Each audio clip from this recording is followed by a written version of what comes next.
Students, in the last class we have seen what is meant by controllability, what is meant by observability, and how to identify whether the system is completely controllable by means of Kalman's test of controllability and Gilbert's test of controllability. Now in this class we are going to see about the observability. So the observability is nothing but the problem related to the related in determining the system state by measuring the output for the finite length of the time. Hence, observability is defined as a system is said to be completely observable if every state x of t can be completely identified by measurement of the output over a finite time interval. Controllable means you will have a control towards your state variables. Observability means you will be measuring the output for a finite amount of time. So for whether you could able to observe the measured value within that stipulated amount of time. So if your system is not completely observable means then few of the system variables or the state variables could not be measured. That is the thing. Now we'll solve one problem. Here also you have Kalman's test for observability and Gilbert's test for observability. In Kalman's test you have to identify your observability matrix, that is QO. It is C transpose, A transpose, C transpose, and it goes on till A transpose to the power of n minus 1 into C transpose. In case of Kalman's test for controllability, the formula is you need to identify the composite matrix. Formula is B, AB, A square B, and it goes on. Okay.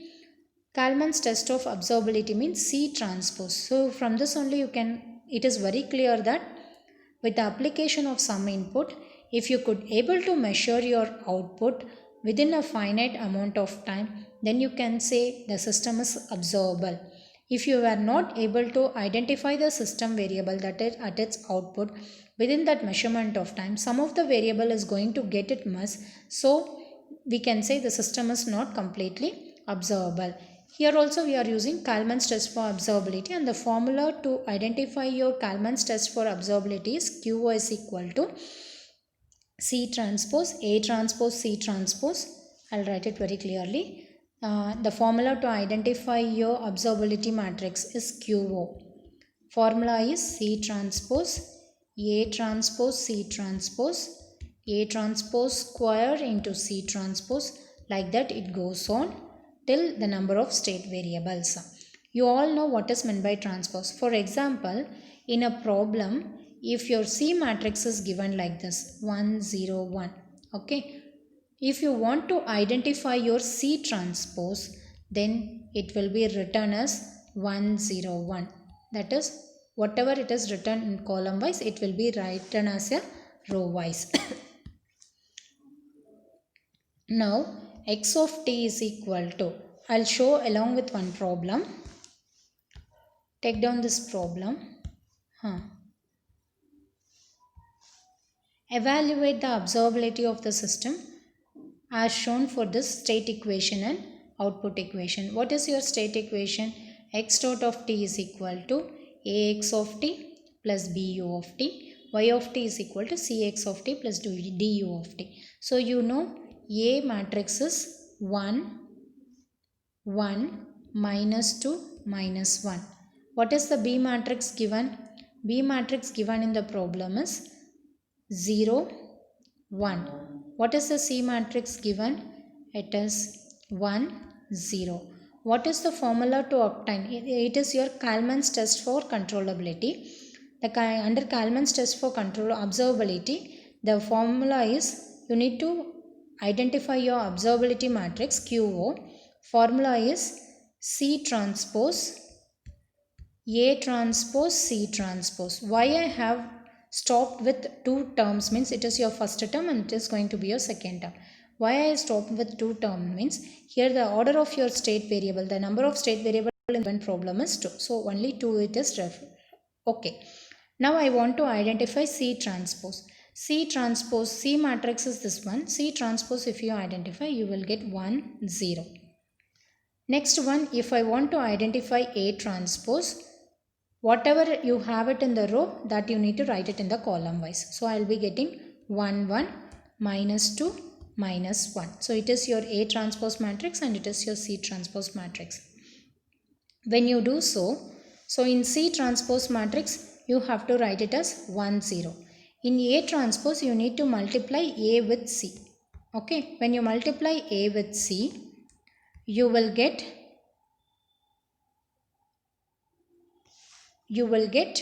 1 1. So it is your observability matrix that you have observed. So when you identify the determinant value for this observability matrix, if you find the determinant value, it is equal to 1. So where your observability matrix is not equated to 0, it is not equal to 0. When the determinant value of QO is non-zero, then the rank of the matrix is going to be the number of state variable, and we can say the system is completely observable. Clear? One more problem we'll solve. Evaluate the observability of the system. A matrix given, C matrix, B matrix. Now for this A transpose is equal to 0 1 0. So whatever you have written in row, that will be written in the column wise. 0 0 1, 0 minus 2 minus 3. It is your A transpose. C transpose means it will be 3 4 1. Okay. Now using Kalman's test, if you want to identify your observability, you have to write the formula observability matrix. C transpose, A transpose, C transpose, A transpose square, C transpose. Here I have used only 3 terms. Why? Because the order of your state variable is going to be, the number of state variable defined in the problem is 3. So just substitute the value of C transpose here, multiply A transpose, C transpose here, and find out the square for A transpose and multiply with C transpose and put it in this column. Once you have done with, you are getting a observability matrix as such. After this, you need to identify what is the determinant value for this.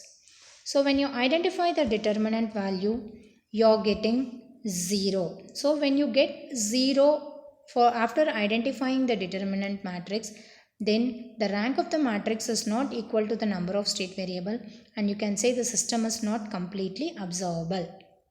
So whatever problem now we have solved is to identify the system observability by means of Kalman's test. And we have another test, Gilbert's test of controllability. So to test your controllability and observability, you have two tests. One is your Kalman's test, another one is your Gilbert's test. So to check your controllability, you have to identify composite matrix. To check your observability, you need to identify your observability matrix.